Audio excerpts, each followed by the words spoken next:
SBI यानी state bank of India.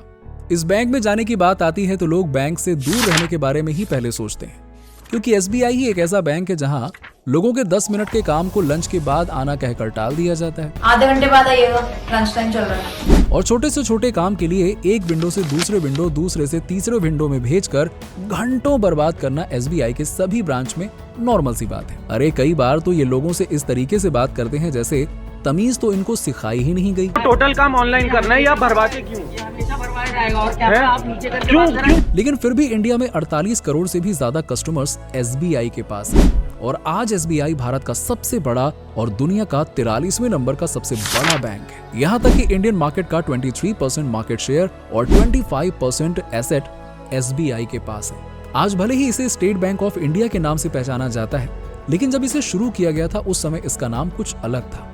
बहुत कम लोग जानते होंगे कि इस देश के सबसे बड़े बैंक SBI की शुरुआत कैसे हुई थी। आज से लगभग 200 सालों से भी ज्यादा पुराने ईस्ट इंडिया कंपनी के शासनकाल में बना ये बैंक भारतीयों को गुलाम बनाए रखने में किस हद तक सफल हुआ और बैंक ऑफ कोलकाता से बैंक ऑफ इंडिया नाम रखने का क्या कारण था, चलिए डिटेल्स में जानने की कोशिश करते हैं। भारतीय स्टेट बैंक यानी SBI की शुरुआत 19वीं शताब्दी में 2 जून 1806 को यानी कि आज से लगभग 218 साल पहले कोलकाता में हुई थी। साल 1798 में रिचर्ड वेलेस्ली इंग्लैंड से भारत के गवर्नर जनरल बनकर आए और आते ही एक साल बाद ही 1799 में वेलेस्की की सेना ने मैसूर पर हमला किया और टीपू सुल्तान को हरा दिया। इसके बाद 1803 में दूसरा अंग्रेजी मराठा युद्ध शुरू हुआ, जिसे आज हम सेकेंड एंग्लो मराठा वॉर के नाम से जानते हैं। उन दिनों कहीं पर आर्थिक मदद पहुंचाना आसान नहीं था। युद्ध को लड़ने के लिए बहुत फंड की जरूरत होती थी और युद्ध के दौरान वेलेस्ली को आर्थिक मदद की सख्त जरूरत थी। ऐसे में अंग्रेजों ने इंग्लैंड से वेलेस्की को पैसों की आर्थिक मदद पहुंचाने के लिए बैंकिंग सिस्टम की शुरुआत की। हालांकि नोट करने वाली बात यह है कि ब्रिटिश सरकार ने भारत में तबाही फैलाने के लिए वेलेस्की को जो पैसा दिया था वो एक्चुअली में भारत से ही लूटा गया था। ये साल था 1806 का, जब अंग्रेजों ने फंडिंग इंस्टीट्यूशन को एक बैंक में बदल। तब भारत की राजधानी कलकत्ता थी, जिस वजह से इस बैंक का नाम रखा गया था बैंक ऑफ कलकत्ता। लेकिन ये नाम टेम्पररी रखा गया था क्योंकि मात्र 3 साल बाद यानी कि 1809 में अंग्रेजों ने इस बैंक का नाम बदलकर बैंक ऑफ बंगाल रख दिया। ये बैंक ब्रिटिश हुकूमत के लिए एक ऐसे हथियार की तरह था जिसका इस्तेमाल वो भारत पर हुकूमत करने के लिए किया करते थे। बैंक ऑफ बंगाल की शुरुआत के कुछ साल बाद से ही देश के बैंकिंग सेक्टर का एक्सपेंशन होने लगा और ईस्ट इंडिया कंपनी ने बैंक ऑफ बंगाल के बाद 1840 में बैंक ऑफ बॉम्बे और 1843 में बैंक ऑफ मद्रास जैसे 2 और प्रेसिडेंसी बैंकों को स्टैब्लिश किया।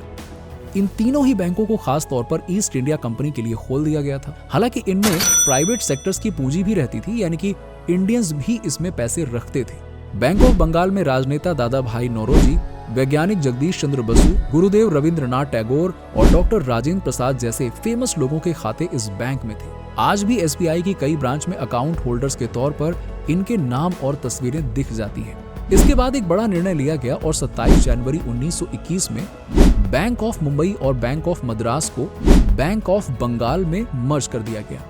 इन तीनों को मिलाने के बाद बना इंपीरियल बैंक ऑफ इंडिया और इन तीनों ही बैंकों को 1861 में करेंसी छापने का अधिकार भी मिला था।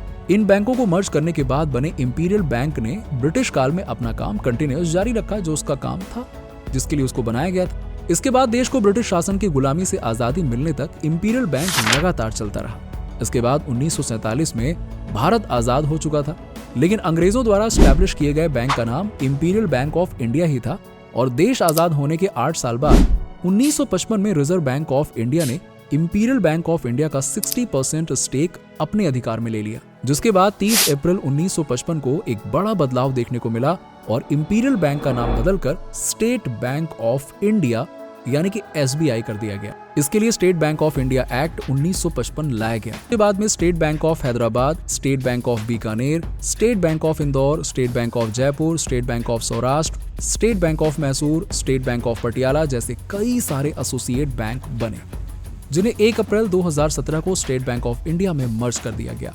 और आजादी के बाद शुरू हुए इस बैंक ने आज भारत के बैंकिंग सेक्टर की तस्वीर बदल कर रख दी है।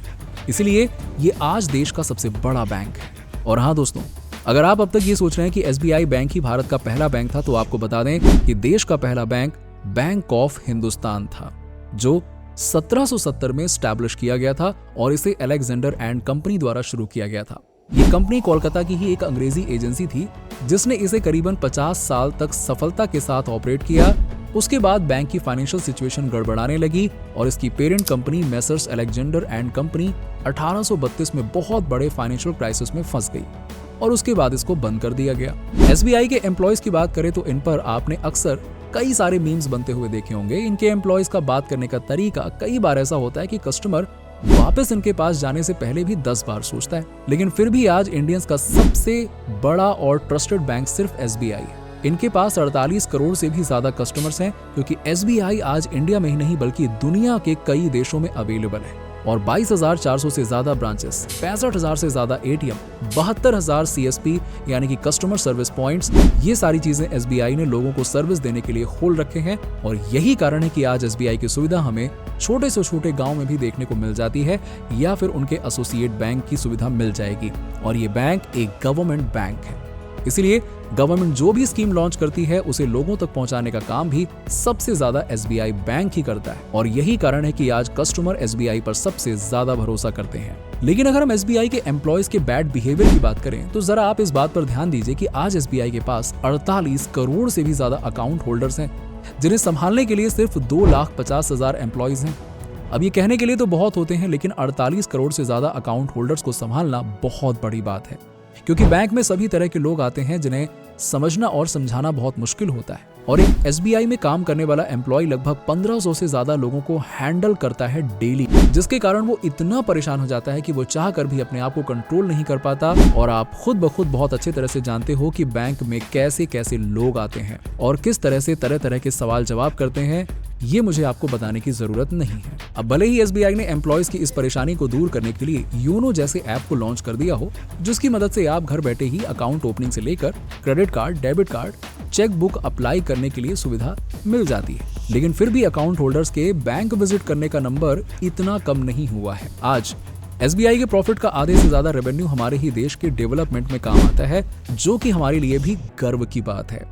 अगर आप भी एसबीआई के उन सभी अकाउंट होल्डर्स में से एक हैं तो कमेंट में जरूर बताइए कि आपके पास एसबीआई का अकाउंट है या नहीं है। वैसे मैं बता दूं कि मेरे पास तो है। वीडियो को शेयर कीजिएगा अपने दोस्तों के साथ और अगर चैनल पर नए हैं तो सब्सक्राइब कीजिएगा ताकि ऐसे ही मजेदार जानकारी आपको मिलती रहे। धन्यवाद।